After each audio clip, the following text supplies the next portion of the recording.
How to be devoted to those you love.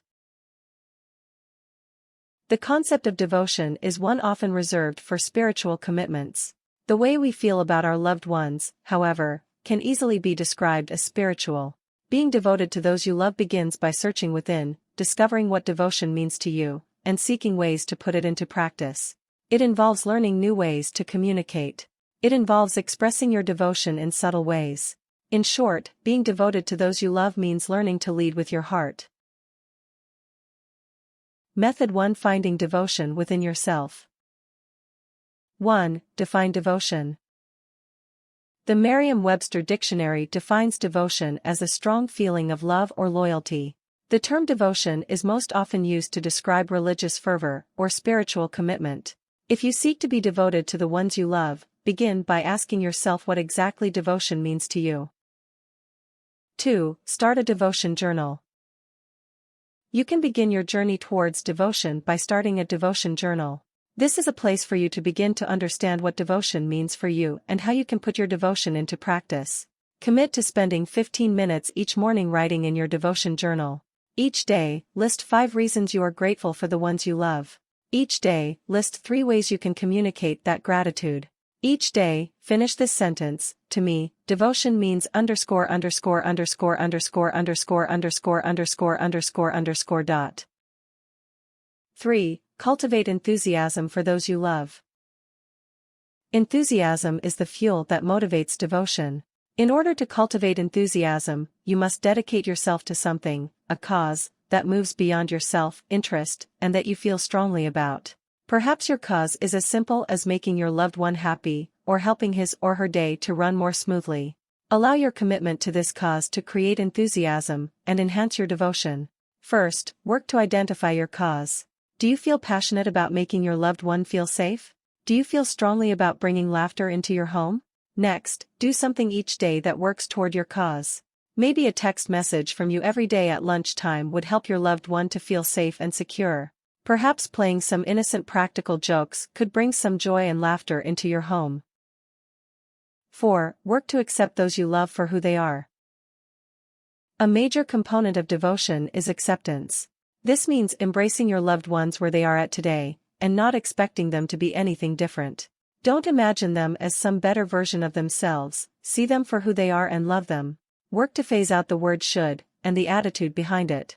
Anytime you find yourself beginning a sentence with the phrase you should, stop and ask yourself if it is important for you to tell your loved one what they should be doing. Check your tendency to project.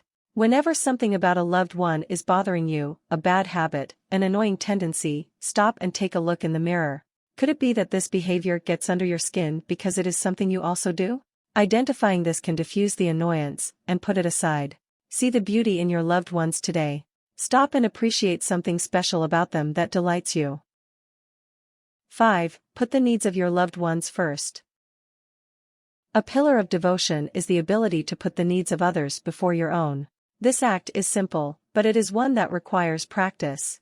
The first step is to listen to your loved ones. Chances are, they are constantly communicating their needs. All you need to is pay close attention.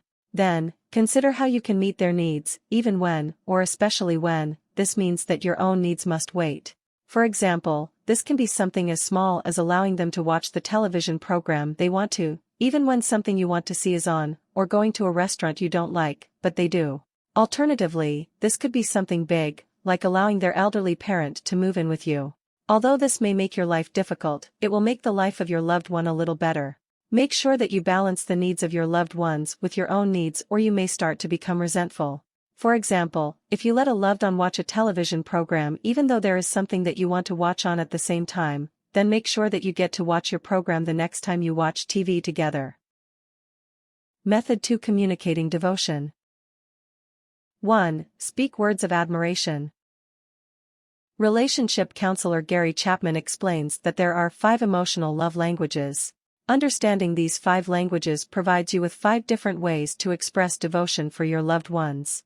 The first of these 5 languages is to speak words of admiration, that is, to compliment your loved ones, to praise them, to provide affection through spoken words. Tell your loved ones that they look nice or that you enjoy their company. Compliment their cooking. Thank them for straightening up while you were out. 2. Spend quality time.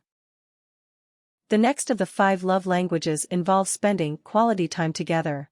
Quality time is any time you are giving your loved one complete, undivided attention. Spend your quality time doing simple things that won't be a source of distraction. Visit a museum. Hold a family game night. Build an outdoor fire and roast marshmallows. 3. Give gifts. Another way for you to express your devotion is by giving gifts. Remember, the mere act of presenting your loved one with a thoughtful token is an expression of devotion. It is not necessary for you to shower them with expensive things. Think of something small, perhaps even handmade, that your loved one would enjoy. Knit a scarf. Print out a picture of you together and put it in a frame. Buy the nice pair of running shoes they have been looking at. 4. Complete acts of service. A fourth method of expressing devotion is to complete an act of service. The scope of the act doesn't matter as much as the intention. This could be something simple, like taking out the trash. This could also be something more complicated, like building a bookshelf. 5. Engage in physical touch. Finally, a fifth way to express your devotion to a loved one is through physical touch. If the loved one in question is a romantic partner, this may mean sex, snuggling, or kissing, but even if you are cultivating devotion for a child, parent, or friend, physical touch in the form of hugs, hand-holding, or just being in close physical proximity can show devotion and strengthen bonds. Method 3. Expressing devotion in subtle ways. 1. Provide assurance. One subtle, yet powerful, way for you to communicate your devotion with a loved one is to talk about the future. Assure your loved one, in a quiet way, that you are moving toward a shared future together, and that you'll always be there for him or her. Make plans for a future vacation you can save up for.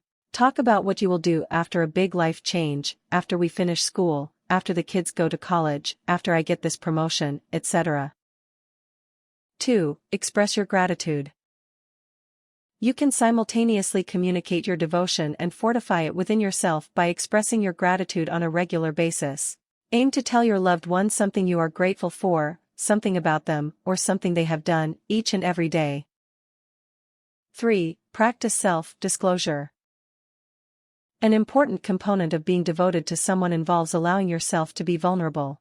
It means disclosing your thoughts, feelings, and emotions. It means allowing your loved ones to witness your weaknesses as well as your strengths. Talk about your fears. If something is causing you anxiety, share that with your loved ones. Discuss your dreams and wishes for the future. 4. Focus on humility. Acts of devotion, by their very nature, work to diminish the ego and place emphasis on the needs of others. Encourage this process by working to be humble. This will make it easier for you to empathize with your loved ones. Work on being humble by first recognizing your limitations. Understand that you are not the best at everything. Don't be afraid to make mistakes, and admit when you have made them. Finally, don't take the credit when it is not due. Instead, thank and credit others who deserve it. 5. Practice patience and understanding. Another good way to show your devotion to the people you love is to practice patience and understanding. When someone you love does something to make you upset or angry, which they inevitably will, stop and take a few deep breaths and then listen with a goal of understanding what your loved one is trying to communicate. Don't try to respond or come up with a response to your loved one while he or she is sharing. Just listen with the goal of understanding what your loved one is saying. If something is unclear, then clarify by saying something like, "I think I understand what you are saying, but I want to make sure. What you're saying is ______."